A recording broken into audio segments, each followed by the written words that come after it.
Hello दोस्तों, आइए देखते हैं आज 13 अगस्त 2025 के इम्पोर्टेंट करंट अफेयर्स और साथ ही डिस्कस करेंगे उनसे संबंधित जो भी इम्पोर्टेंट पॉइंट्स हैं जो एग्जाम पॉइंट ऑफ व्यू से इम्पोर्टेंट हो सकते हैं। तो चलिए शुरू करते हैं पहले क्वेश्चन से। सबसे पहले आप क्वेश्चंस के आंसर कमेंट बॉक्स में देंगे, फिर हम उसका करेक्ट आंसर आपको मार्क करेंगे और साथ में उससे संबंधित कुछ और इम्पोर्टेंट पॉइंट्स डिस्कस करेंगे। फर्स्ट क्वेश्चन देखिए। क्वेश्चन है, recently which state government will launch a social security scheme for 5 lakh gig workers. हाल ही में कौन सी राज्य सरकार 5 लाख से अधिक गिग वर्कर्स के लिए सामाजिक सुरक्षा योजना शुरू करेगी? ऑप्शन है आपके सामने, गुजरात, वेस्ट बंगाल, महाराष्ट्र या नन ऑफ दीज। क्या लगता है आपको? करेक्ट आंसर कमेंट करिए। देखिए, सही आंसर है इसका ऑप्शन नंबर सी, महाराष्ट्र। ठीक है। सबसे पहले हमें ये जानने की जरूरत है कि गिग वर्कर्स कौन होते हैं। ठीक है, the most important thing is कि गिग वर्कर्स क्या होते हैं। तो ध्यान रखिएगा, गिग वर्कर्स को हम इंडिपेंडेंट कॉन्ट्रैक्टर्स भी कहते हैं। क्या कहते हैं? Independent contractors. और भी इनको एग्जांपल्स देता हूं। इंडिपेंडेंट कॉन्ट्रैक्टर्स हो गए ऑनलाइन प्लेटफॉर्म पर जो कार्य करते हैं लोग, ऑनलाइन प्लेटफॉर्म वर्कर्स। ठीक है, ऑनलाइन प्लेटफॉर्म वर्कर्स जो हैं उनको भी गिग वर्कर्स कहा जाता है। On demand, on demand workers जो होते हैं उनको हम गिग वर्कर्स कहते हैं। टेम्पररी जो वर्कर्स होते हैं उनको हम गिग वर्कर्स कहते हैं।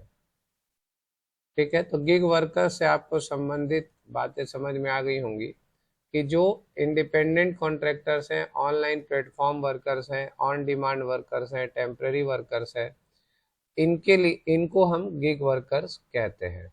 तो हाल ही में महाराष्ट्र राज्य सरकार ने 5 लाख से अधिक गिग वर्कर्स के लिए सामाजिक सुरक्षा योजना शुरू की है। अब जैसा कि आप जानते हैं, महाराष्ट्र के बारे में कुछ जानकारी अगर जाननी हो तो महाराष्ट्र की कैपिटल आप हमको थोड़ा जल्दी बता दीजिए क्या है। और दूसरी चीज, महाराष्ट्र के नेबरिंग स्टेट्स बता दीजिए। महाराष्ट्र के नेबरिंग स्टेट्स बता दीजिए, फिर हम आगे बढ़ते हैं। तो महाराष्ट्र की कैपिटल क्या है भाई? महाराष्ट्र की कैपिटल है मुंबई। ठीक है, और नेबरिंग स्टेट्स कौन कौन से हैं, मतलब महाराष्ट्र को किन भारतीय राज्यों ने घेरा हुआ है? तो महाराष्ट्र के नेबरिंग स्टेट्स जो होते हैं वो है गुजरात, मध्य प्रदेश, ठीक है, छत्तीसगढ़, छत्तीसगढ़, तेलंगाना,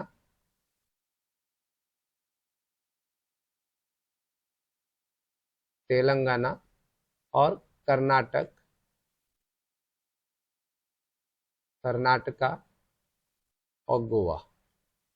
ठीक है, तो ये आप याद रखिएगा, महाराष्ट्र के neighbouring states Gujarat, MP, Chhattisgarh, Telangana, Karnataka और गोवा। बाकी की चीज़ें जैसे करंट सीएम, करंट गवर्नर, ये सब चीज़ें जब आप एग्जाम्स में जाएं तो एग्जाम से पहले उनको करंट अफेयर्स के पॉइंट ऑफ व्यू से देखकर चले। ठीक है, तो स्टैटिक जीके में और करंट में अंतर होता है, तो करंट आप उस हिसाब से तैयार करके जरूर जाएं। आगे बढ़ते हैं अगले क्वेश्चन की ओर।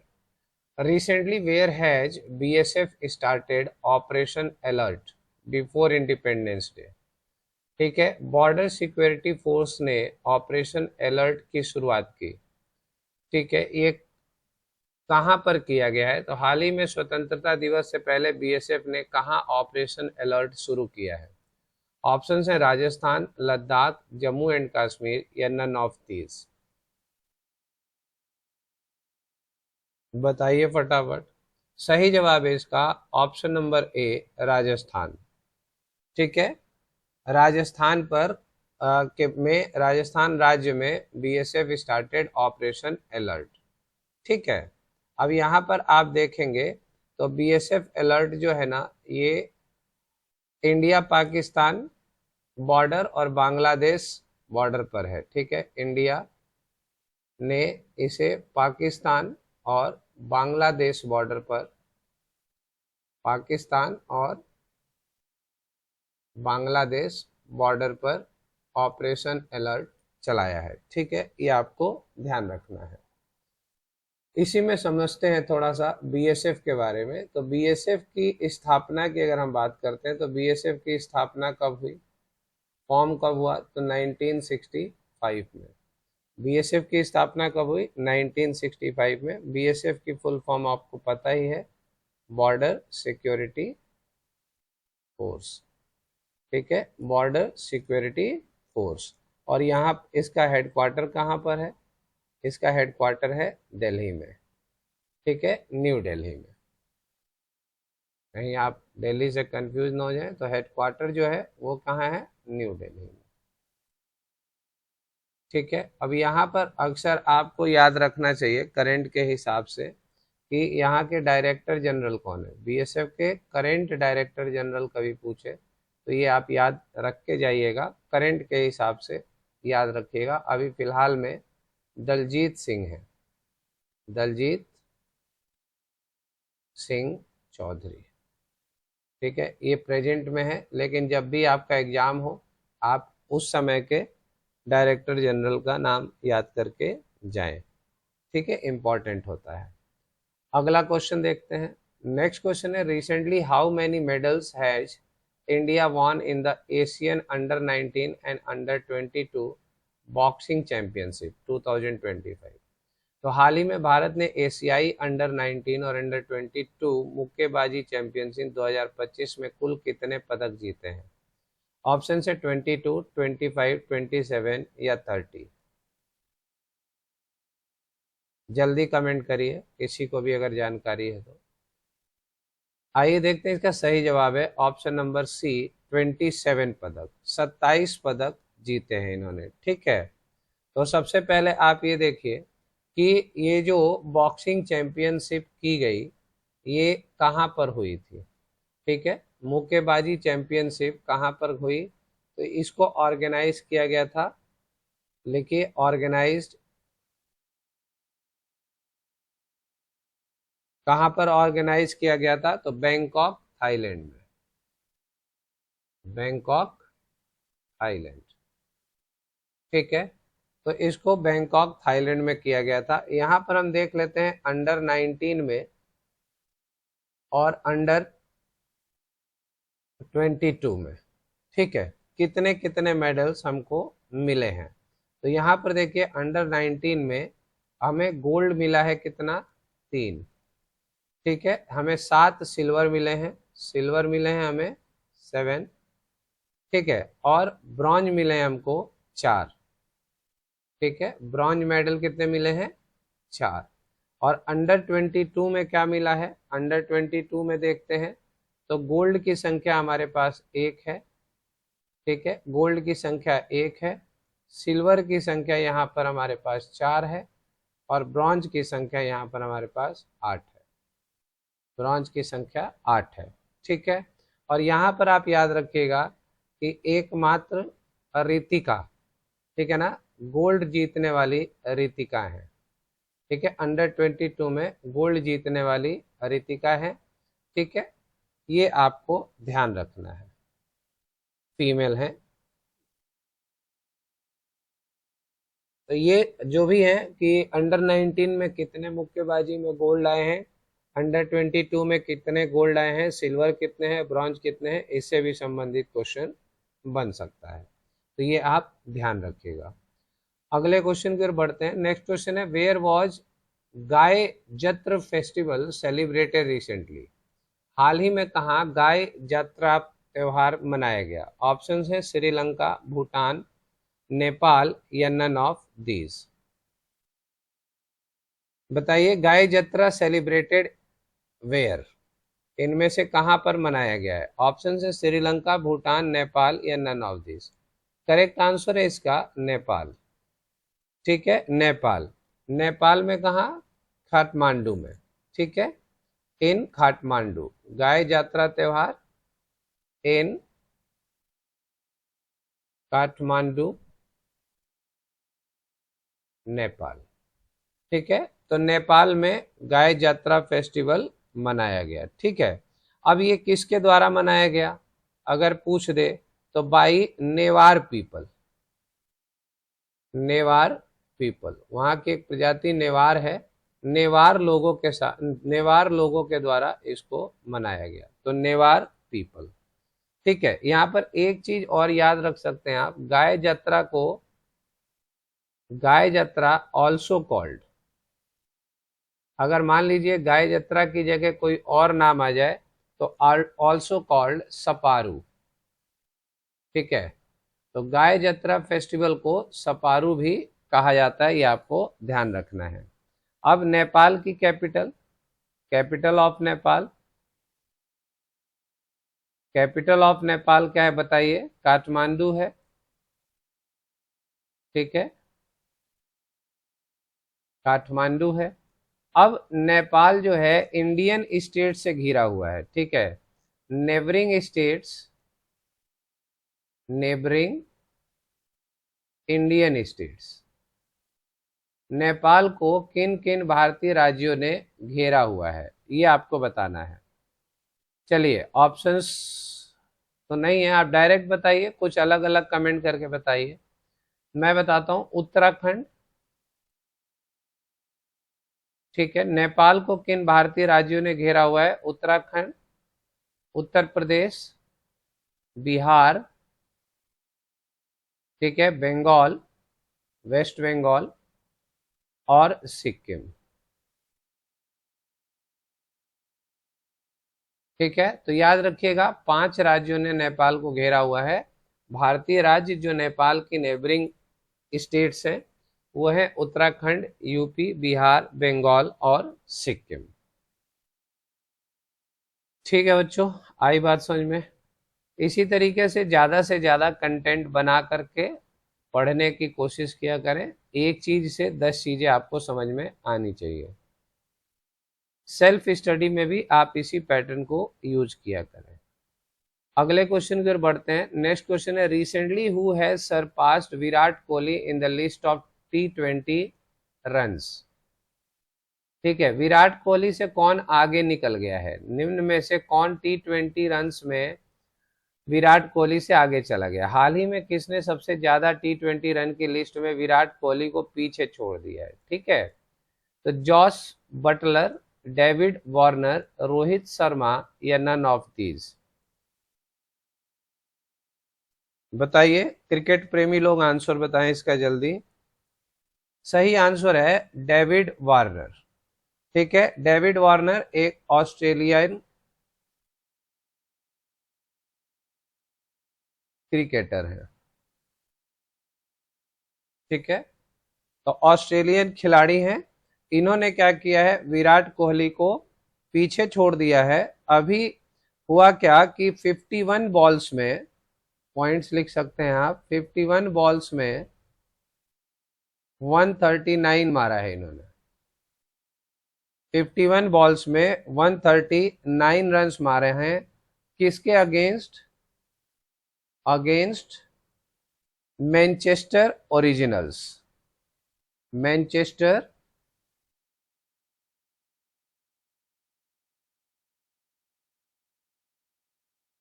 ओरिजिनल्स। ठीक है, तो याद रखना है कि मैनचेस्टर ओरिजिनल्स के खिलाफ इन्होंने 51 बॉलों पे 139 रन मारा है। और ये कहां पर हुआ था? T20 जो ये इंग्लैंड में, इन इंग्लैंड। ठीक है, ये भी आपको ध्यान रखना है। और ये किस संख्या पर आ गए हैं? 5वें नंबर पर आ गए हैं, 5th नंबर, 5वीं संख्या पर आ चुके हैं। आप मुझे कमेंट करके बताएंगे पहले पे कौन है, दूसरे पे कौन है, तीसरे पे कौन है, चौथे पर कौन है। 5वें पर हमने आपको बता दिया कि डेविड वार्नर है। ठीक है, तो क्रिकेट प्रेमी जितने भी हैं उनसे पूछ रहा हूं कि पहले, दूसरे, तीसरे, चौथे नंबर पे कौन कौन है। अगले क्वेश्चन की ओर बढ़ते हैं। अगला क्वेश्चन देखते हैं, who has Zomato made its brand ambassador. हाल ही में जोमेटो ने किसे अपना ब्रांड एम्बेसडर बनाया है? ऑप्शंस हैं शाहरुख खान, महेंद्र सिंह धोनी, विराट कोहली या सलमान खान। हाल ही में जोमेटो ने किसे अपना ब्रांड एम्बेसडर बनाया है? सही जवाब है शाहरुख खान। शाहरुख खान ने ब्रांड एम्बेसडर बना शाहरुख खान को ब्रांड एम्बेसडर बनाया गया है जोमेटो के द्वारा। आइए जोमेटो से संबंधित कुछ बातें हम बात करते हैं। जोमेटो, ठीक है, जोमेटो की अगर हम बात करें तो जोमेटो का ओरिजिनल नेम क्या है? ओरिजिनली नेम्ड, जब जोमेटो की शुरुआत की गई थी तो इसका वास्तविक नाम क्या था? इसका नाम था फूडी बे। क्या था? फूडी बे। जोमेटो सबसे पहले फूडी बे नामक नाम से चालू किया गया था। इसकी स्थापना कब की गई थी? फूडी बे की स्थापना की गई 2008 में, ठीक है। और रीनेम्ड कब किया गया? फूडी बे रीनेम्ड हुआ ये 2010 में, 2010 में। 2010 में इसका नाम क्या कर दिया गया? जोमेटो कर दिया गया, ठीक है। अगर इसका कभी फाउंडर आपसे पूछ दे, जोमेटो के फाउंडर, तो फाउंडर आप याद रखिएगा दीपिंदर गोयल। दीपिंदर गोयल और पंकज चड्ढा। दीपिंदर गोयल और पंकज चड्ढा, ठीक है, ये आप ध्यान रखिएगा।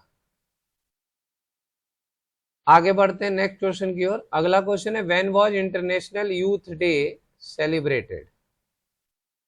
इंटरनेशनल यूथ डे कब मनाया गया? हाल ही में अंतरराष्ट्रीय युवा दिवस कब मनाया गया? ऑप्शंस हैं 9 अगस्त, 10 अगस्त, 11 अगस्त और 12 अगस्त।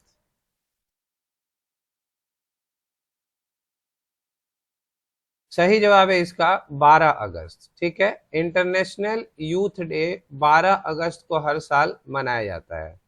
इसका थीम क्या था? जो सबसे इंपॉर्टेंट क्वेश्चन बनता है वो बनता है थीम, ठीक है। तो इंटरनेशनल यूथ डे 2025 का थीम क्या था?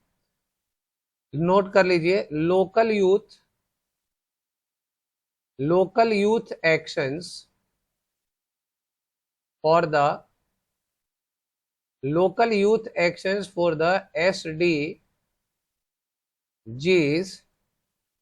and beyond। ये याद रखिएगा, कई बार इस तरह के डे जो भी हम लोग सेलिब्रेट करते हैं, है ना, हर दिन से संबंधित कोई ना कोई एक थीम होती है, उस थीम के बारे में क्वेश्चन इंपॉर्टेंट बन जाता है, ठीक है। अगर पूछते कि फर्स्ट इंटरनेशनल यूथ डे कब मनाया गया? First international youth day celebrated on, पहला इंटरनेशनल यूथ डे कब मनाया गया होगा? तो 2000 में मनाया गया था, इन ईयर 2000। अगले क्वेश्चन की ओर बढ़ते हैं। नेक्स्ट क्वेश्चन है, where did India's first drone AI powered artificial rain experiment start? हाल ही में भारत का पहला ड्रोन AI संचालित कृत्रिम वर्षा प्रयोग कहां शुरू हुई? ऑप्शन है उदयपुर, प्रयागराज, जयपुर या जबलपुर।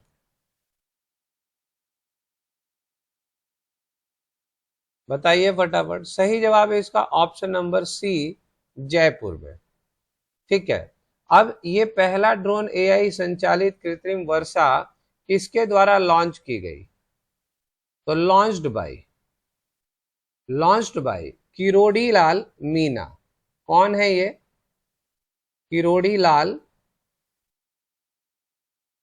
मीना, नोट कर लीजिएगा, ठीक है।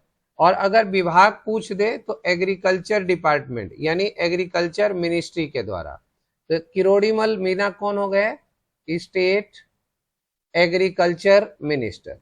कौन है? स्टेट एग्रीकल्चर मिनिस्टर, ठीक है। वैसे तो कृषि से संबंधित है ना, तो यहां पर आप देख सकते हैं कि कृषि से ही संबंधित एग्रीकल्चर मिनिस्टर है, लेकिन कोई आजकल जरूरी नहीं है कि कौन किस चीज का उद्घाटन करता है, ठीक है। कई बार अपना विभाग छोड़ करके दूसरे लोग दूसरा उद्घाटन भी कर देते हैं, तो आपको ये थोड़ा सा इस बार याद रखना पड़ेगा। मोस्टली क्या होता है कि जो विभाग होता है वही लोग उसका उद्घाटन करते हैं, लेकिन अब थोड़ा सा बदल गया है माहौल, तो आपको याद रखना ही पड़ेगा, ध्यान से पढ़ना पड़ेगा। ठीक है जी, ये आपको याद रखना है। ये किस लिए किया गया? To revive Ramgarh lake. ये याद रखिएगा, ये इंपॉर्टेंट क्वेश्चन बन सकता है। रामगढ़ लेक को रिवाइव करने के लिए इसकी शुरुआत की गई। ठीक है, अगला क्वेश्चन देखते हैं। नेक्स्ट क्वेश्चन है, who has written the book why the constitution matters. Why the constitution matters, हाल ही में व्हाई द कॉन्स्टिट्यूशन मैटर नामक पुस्तक किसने लिखी? ऑप्शन है V S Ravi, Dinesh Kumar Gupta, R Kaushik या डी वाई चंद्रचूड़। बताइए फटाफट। सही आंसर इसका option number D Y Chandrachud, है ना, डी वाई चंद्रचूड़। अब आप इनको जानते होंगे, डी वाई चंद्रचूड़ कौन है? फॉर्मर सीजेआई थे। D I Chandrachud farmer CJI chief justice of India, farmer CJI. Retire कब हुए थे ये? अभी हाल फिलहाल की बात है, ज्यादा पुरानी बात नहीं है। अब फॉर्मर सीजेआई, ये कौन सी नंबर पे सीजेआई थे? 50वें सीजेआई थे, 50th सीजेआई। ठीक है, रिटायर कब हुए थे? नवंबर 2024 में, 2024 में। ठीक है, तो नवंबर 2024 तक ये सीजेआई थे, चीफ जस्टिस ऑफ इंडिया, और ये 50वें सीजेआई थे, 50th। ये इनकी पहली बुक है, फर्स्ट बुक है ना, इनकी ये फर्स्ट बुक है। अगर कभी देखिए, सबने चंद्रचूड़ नाम सुना है, डी वाई चंद्रचूड़ नाम सुना है, इनका पूरा नाम अगर आपसे कभी पूछ दिया जाए तो आप ध्यान रखिएगा, धनंजय यशवंत नाम है इनका। ठीक है, धनंजय यशवंत। तो डी वाई चंद्रचूड़ का मतलब है धनंजय यशवंत चंद्रचूड़।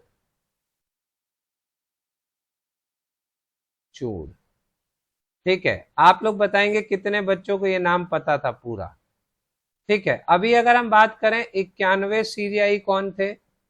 51st CJI. तो 91 सीजेआई में आप संजय खन्ना, इनके बाद जो बने थे वो संजय खन्ना जी बने थे। ठीक है, और अभी 52वें सीजेआई कौन है? तो भूषण रामकृष्ण गवई। ठीक है, भूषण रामकृष्ण गवई। ठीक है, भूषण रामकृष्ण गवई, ये 52 यानी 52वें चीफ जस्टिस ऑफ इंडिया है। अगले क्वेश्चन की ओर बढ़ते हैं। नेक्स्ट क्वेश्चन है, defence minister Rajnath Singh laid the foundation stone of a rail factory. ठीक है, Rajnath Singh rail factory worth ₹1800 crore in Madhya Pradesh. अब देखिए, यहाँ पे मैंने कहा था ना कि आपको ध्यान रखना पड़ेगा कि कौन किस चीज का उद्घाटन कर रहा है। राजनाथ सिंह जो है वो डिफेंस मिनिस्टर है। ठीक है, राजनाथ सिंह जो है वो डिफेंस मिनिस्टर है, और उद्घाटन रेल फैक्ट्री का हो रहा है। ठीक है, खैर कोई बात नहीं। तो इसीलिए कह रहा हूं कि उद्घाटन से संबंधित आप ऐसा पर्टिकुलर ना माने कि जिस मंत्रालय का व्यक्ति है या मंत्री है वही कर रहे होंगे, कोई और भी कर सकता है। इसी पर्पज से कह रहा था कि आप थोड़ा ध्यान से करेंगे। तो defence minister Rajnath Singh laid the foundation stone of a rail factory worth ₹1800 crore in Madhya Pradesh. What is its name? हाल ही में रक्षा मंत्री राजनाथ सिंह ने मध्य प्रदेश में 1800 करोड़ रुपए की रेल फैक्ट्री की आधारशिला रखी। उसका नाम क्या है? ब्रह्मा, महेश, विष्णु या देव? करेक्ट आंसर है इसका ब्रह्मा। ठीक है, तो राजनाथ सिंह जी जो कि डिफेंस मिनिस्टर हैं, उन्होंने रेल फैक्ट्री का उद्घाटन किया मध्य प्रदेश में, जो कि 1800 करोड़ की लागत से तैयार की जाएगी, उसका नाम रखा गया है ब्रह्मा। ठीक है, तो यहां पर आपको एक बात समझ में आई कि डिफेंस मिनिस्टर आपके कौन है? राजनाथ सिंह हैं। आगे बढ़ते हैं, अगर हम बात करते हैं, आप मुझे बताएंगे कि रेल मिनिस्टर कौन है? कमेंट करके आप बताएंगे, ये आपके लिए सवाल है, रेल मिनिस्टर कौन है? आइए यहां पर, क्योंकि मध्य प्रदेश में इसको की स्थापना की गई है, तो एमपी से संबंधित कुछ बातें जानते हैं। मध्य प्रदेश की राजधानी क्या है, किस किस को पता है? मध्य प्रदेश की राजधानी है भोपाल। ठीक है, आगे इसके संबंधित इंपॉर्टेंट क्वेश्चन, स्टेट्स नेबर, वो राज्य जो इसके पड़ोसी हैं, तो पड़ोसी यानी नेबरिंग स्टेट्स आपको बताने हैं कौन कौन से हैं मध्य प्रदेश के पड़ोसी राज्य। नोट कर लीजिए, छत्तीसगढ़, महाराष्ट्र, गुजरात, राजस्थान। ठीक है, राजस्थान। मध्य प्रदेश काफी इंपॉर्टेंट हो जाता है। मध्य प्रदेश में ना यूनेस्को वर्ल्ड हेरिटेज साइट्स हैं। मध्य प्रदेश में यूनेस्को हेरिटेज साइट्स हैं, उनका नाम आपको पता होना चाहिए। एक तो आप याद रखिएगा, सांची स्तूप है। ठीक है, सांची स्तूप यूनेस्को वर्ल्ड हेरिटेज साइट है, जो कि मध्य प्रदेश में है। खजुराहो टेम्पल, खजुराहो। ठीक है, और एक मिलेगा आपको भीमबेटका, भीमबेटका। बाकी और भी मध्य प्रदेश बहुत इंपॉर्टेंट होता है, इसके अंदर बहुत सारी चीजें हैं जो कि हम स्टेट डिस्कशंस के अंदर जानते हैं। ठीक है, तो ये थे दोस्तों आज के करंट अफेयर्स, है ना। आप ऐसे ही करंट अफेयर्स को डिस्कस करते रहें, ऐसे ही पढ़ते रहें। हमेशा आप कोई भी पोर्शन अगर आप पढ़ते हैं ना, तो उस पोर्शन के एक क्वेश्चन को ना पढ़ें, उससे बनने वाले कई सारे क्वेश्चंस को जरूर पढ़ा करें, कनेक्ट किया करें। वो आपके अंदर क्या करता है? नॉलेज डेवलप करता है। ठीक, अगर आप पर्टिकुलर एक ही क्वेश्चन पढ़ेंगे, क्या पता वो क्वेश्चन एग्जाम में आए या ना आए, लेकिन उससे संबंधित और क्या बन सकता है वो भी आप अगर पढ़ते हैं तो कहीं ना कहीं क्वेश्चंस फंस जाते हैं। चलिए मिलते हैं अगली क्लास में। अगर आपने चैनल को सब्सक्राइब नहीं किया तो सब्सक्राइब कर लें, ठीक लगे आपको तो अपने फ्रेंड्स के साथ शेयर भी कर सकते हैं। नमस्कार, गुड बाय।